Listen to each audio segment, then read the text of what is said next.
नमस्कार दोस्तों, कैसे हो आप सब। आशा करती हूँ आप लोग ठीक होंगे। आज सुनाएंगी सोहर गीत, 12 मासा सोहर गीत। तो आप लोग सुनेंगे, जल्दी सुने नहीं होंगे तो आप लोग सुनेंगे और सुनिएगा, बताइएगा कैसा लगा। हे रतना रे लाला नावा कार्तिका जीनी जाना म्या कार्तिका जीनी जाना म्या हो लोरीला कार्तिक मादिया ना जा जाली हाई जलावई कैसे जा भाई जलावई कैसे जा भाई हो लाला ना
नमस्कार दोस्तों। तो हम लोग आपके लिए आज लेके आए हैं सोहर गीत। तो सुनिएगा और बताइएगा कैसा लगा। तो चलिए दोस्तों सुनाते हैं ये प्यारा सा सोहर गीत। ठुमुकी ठुमुकी ढोलिया बाजई आंगन उठई सोहर आंगन उठई सोहर हो। ठुमुकी ठुमुकी ढोलिया बाजई आंगन उठई सोहर आंगन उठई सोहर हो। बहिनी पियाजी के पालिल चिराइया बिरहा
सा सोहर गीत आप सभी को कैसा लगा कमेंट में जरूर बताना दोस्तों।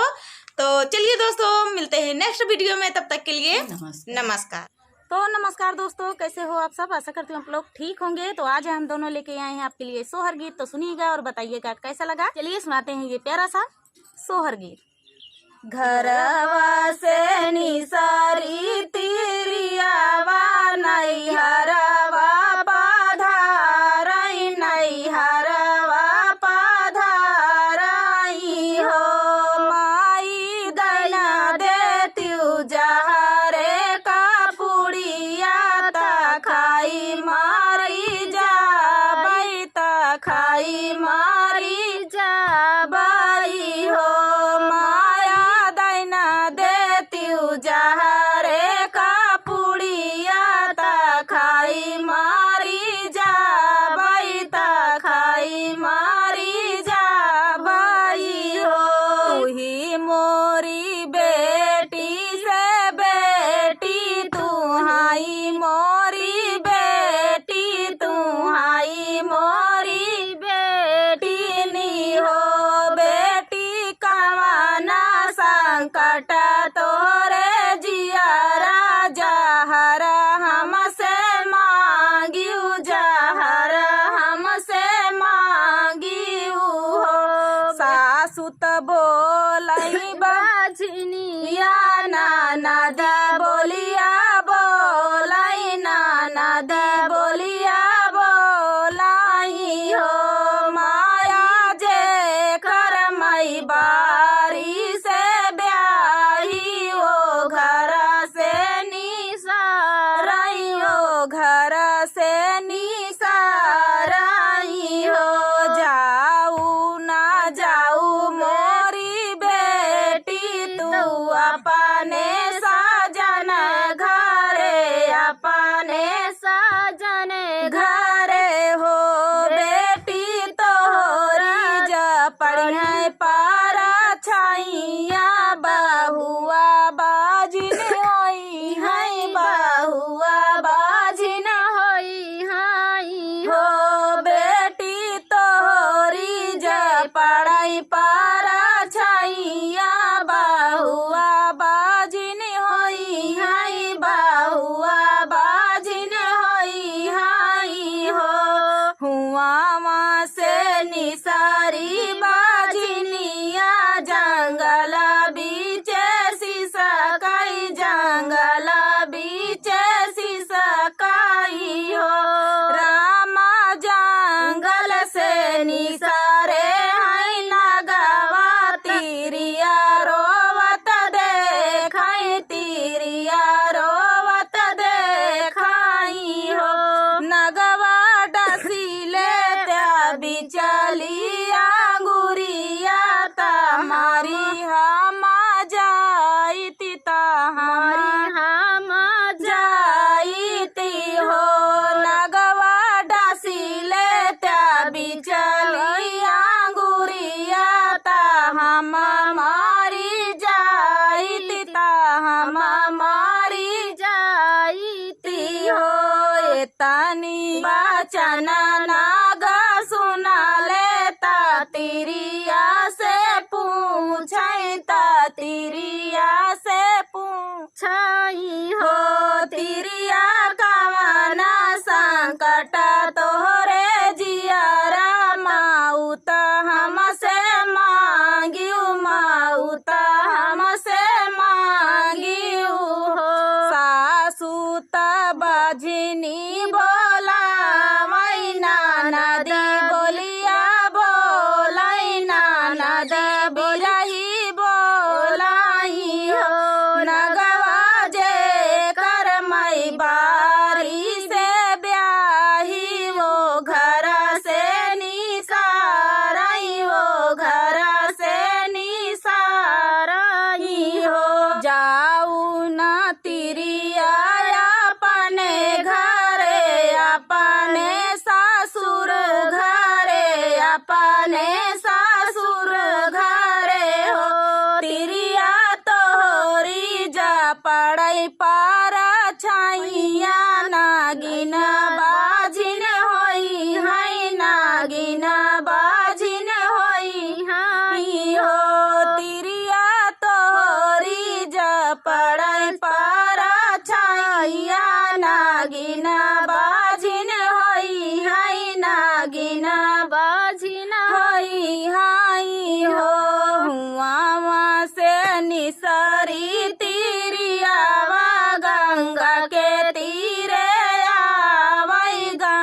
के तीरे आवाई हो मैया एक लहर दाई देती ता डूबी मारी जाई ता डूबी मारी जाईती हो इतनी बचन गंगा सुनाली सुनाऊ नाही पाली सुनाऊ नहीं पाली नी हो बेटी कवन संकट तोरे जियरा माऊता हमसे मांगियो माऊता हमसे मांगियो हो सासू त बजनी बोला मैना नद बिरही बोलाई ना नद बिरही बोलाई